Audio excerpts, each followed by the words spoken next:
ମୋର ପ୍ରିୟ ପିଲାମାନେ, ଯେମିତିକି ଆପଣ ଜାଣିଥିବେ ଯେ OTET ପରୀକ୍ଷା ଆଗାମୀ ଆପଣଙ୍କର ମେ ମାସରେ ହେବା ପାଇଁ ଯାଉଛି, କିମ୍ବା ଡେଟ୍ ଆପଣଙ୍କର ଘୁଞ୍ଚିପାରେ କହିହେବନି।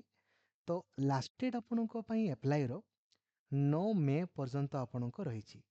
ତ ଯଦି ଆପଣ ଏପର୍ଯ୍ୟନ୍ତ ବି OTET ଆପ୍ଲାଏ କରିନାହାନ୍ତି ନା, ଗୋଟିଏ ବର୍ଷରେ ଥରେ ମାତ୍ର OTET ଆସୁଛି। ଯଦି ଆପଣ ଏବେ ବି ଆପ୍ଲାଏ କରିନାହାନ୍ତି, ଏବେ ବି ଦେଖନ୍ତୁ ଆପଣଙ୍କ ପାଇଁ ଆହୁରି 9 ଦିନର ସମୟ ରହିଛି। ଏବେ ବି ଆପଣମାନେ ଯେଉଁମାନେ ବି CT first year, CT second year କିମ୍ବା ସିଟି କମ୍ପ୍ଲିଟ୍ କରିଛନ୍ତି, BEd first year, BEd second year କିମ୍ବା ବିଏଡ଼୍ କମ୍ପ୍ଲିଟ୍ କରିଛନ୍ତି, ସମସ୍ତଙ୍କୁ ଜଣାଇ ଦିଅନ୍ତୁ ଯେ OTET ଗୋଟିଏ ବର୍ଷରେ ଖାଲି ଥରେ ମାତ୍ର ଆସୁଅଛି। ଏହି ବର୍ଷ ପାଇଁ ଏଇଟା ଆପଣଙ୍କର ଲାଷ୍ଟ ଚାନ୍ସ।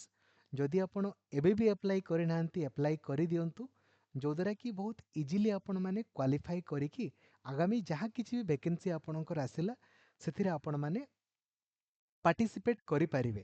ଏବଂ OTET ପରୀକ୍ଷାରେ ଯଦି ଆପଣ ଇଜିଲି 100ରୁ ଅଧିକ ସ୍କୋର ରଖିବା ପାଇଁ ଚାହୁଁଛନ୍ତି ନା, କେବଳ ଏଇ ଗୋଟିଏ ମାତ୍ର ଭିଡ଼ିଓକୁ ଦେଖିଦେବେ, OTET planning video by Lakshmidhar sir. କେବଳ ଆପଣ ଏହି ଭିଡ଼ିଓକୁ ଦେଖିଦିଅନ୍ତୁ। ଏହି ଭିଡ଼ିଓରେ ମୁଁ ଆପଣଙ୍କୁ କମିଟମେଣ୍ଟ କରିଥିଲି ଯେ ପରୀକ୍ଷା ପୂର୍ବରୁ ମିନିମମ୍ 22 ଥର ସିଲାବସ୍ କଭରେଜ ଆପଣଙ୍କର ହେବ।